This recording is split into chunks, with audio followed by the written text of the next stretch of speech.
So we've been talking about rapport building. We've been talking about this idea of lowering relationship tension, increasing task tension. What we have is the task and relationship graph. Now on the x-axis, we have time, okay? So this is the x-axis, and this is the y-axis.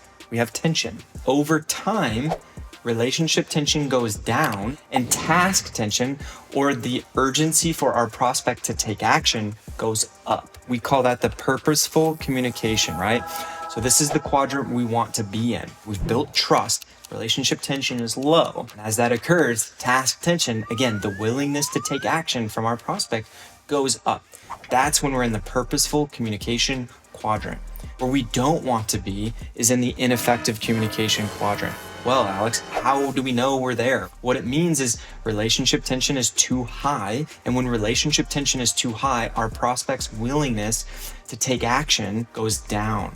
This is a song and dance. It's not a linear process. You have to understand where you're at, because relationship tension will go up and go down over time. Same thing with task tension. Each one of your deals in your pipeline, you will be at a different area on the task and relationship tension chart.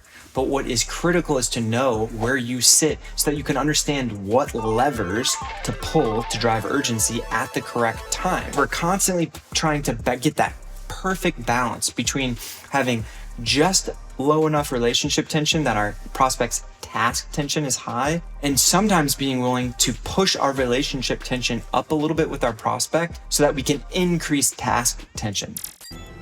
What's it gonna be?